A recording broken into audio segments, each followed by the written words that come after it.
Hey guys, how is it going? Comment down below, let me know what project you're working on right now, because I am curious what you guys have going on.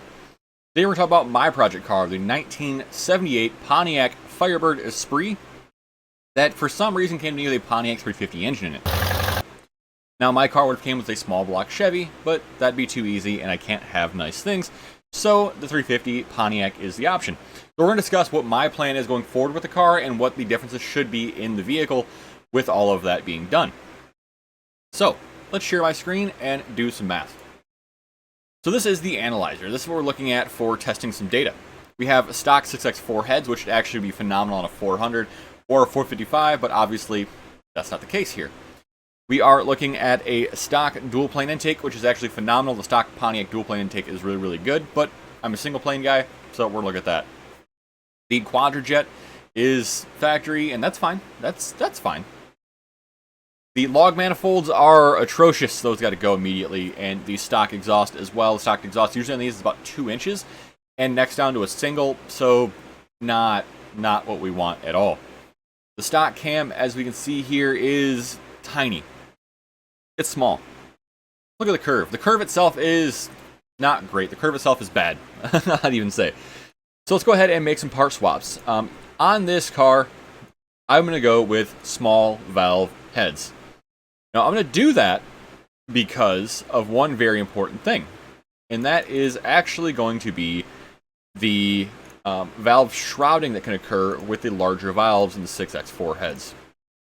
So if you have a cylinder, right, and inside of this, you're running the edge of the valve on the edge of the rim, you're going to get a lot less air circling around that, around this, than if you had this in the middle and you actually had more space around it for air to travel around and do its thing.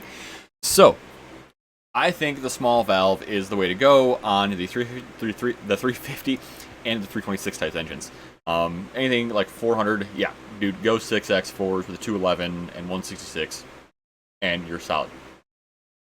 We're going to go ahead and, personally, I am a torquer fan, so I'm going to throw a torquer on this. And we're going to keep the 750 carb rating. We're also going to go ahead and throw on 1 and 5/8 headers because of the lower horsepower rating of this engine. It doesn't necessarily need a bunch of air being moved. It more needs the correct pressures and velocities to be there. However, I'm going to go ahead and throw a very wide open 2.5 inch exhaust just to make sure that past those headers and collectors and all stuff, things are nice and clear. So, the cam. You know me. I'm a 2802 guy. I'm going to buy that Summit 2802 cam all day long for my money. I think that's the best bang for the buck. If you want it a little bigger, throw some 1:6.5 ratio rockers on there and you're solid. Now, because we go with higher compression, we have two options. We can go 93 octane, or we can make our garage smell like dirty socks and go E85. These are your options. Personally, I love E85. I think 85 is a great option, but pump gas is what's most commonly available, so we're going to look at that. Now, we have gained about 101 average torque and about, 109 horsepower average. That's absolutely massive. Now, it's important to note that we're only sitting at 361 horsepower, which isn't great, but here's the differences, right? The difference is massive. Through the entire band. Yeah, we have less power down low, but like a 24 RPM stall cam would fix that, and you really wouldn't notice that power being gone, other than having a faster 60-foot time.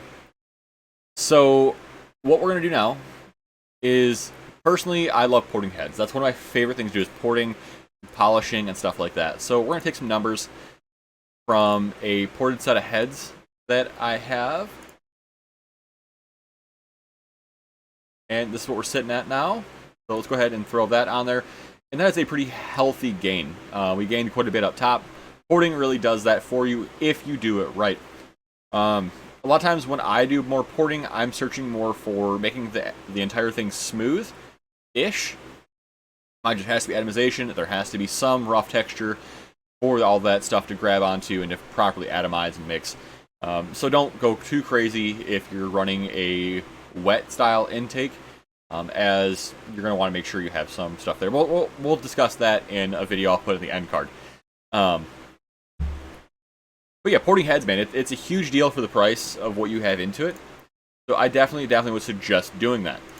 Now what we're going to do is we're going to go back, we're going to throw these two engines into the drag race analyzer, and that will give us estimates of, if the car is perfect, what these engines are capable of. So we're looking at things that take out spin, they take out any kind of calculated issue like that. Mind you, I have this car set up with a few very specific key points, as I'm a suspension guy. I enjoy low horsepower, making things go fast. To me, that's fun. That's more entertaining than 1,000 horsepower running 13s. So let's go ahead and grab that stock engine one more time.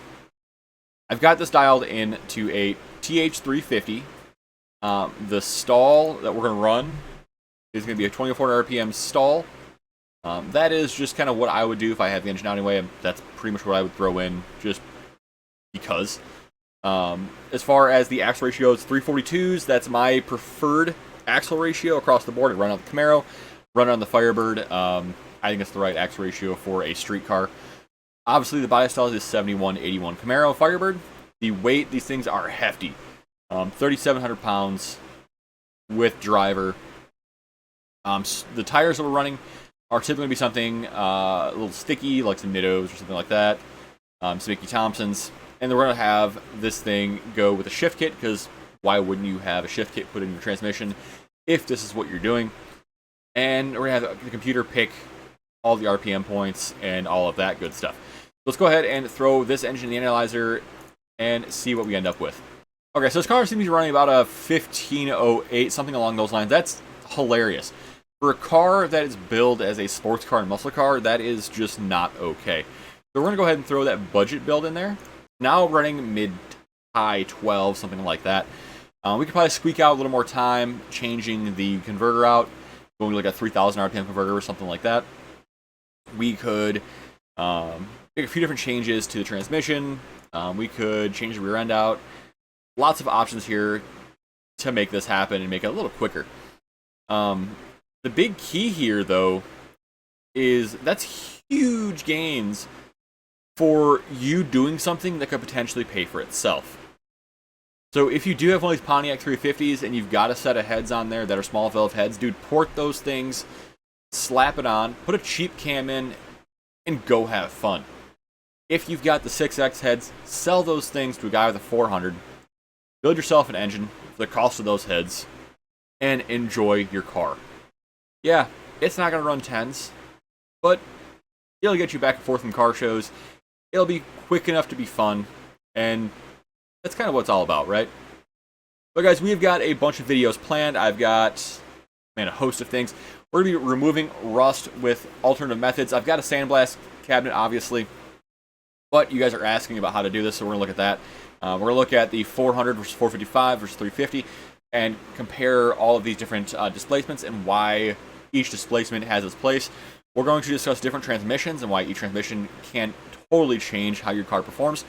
And we're going to have a discussion about, well, I'll leave that last one up for right now for debate. So hit like, hit subscribe, guys. I'll see you around.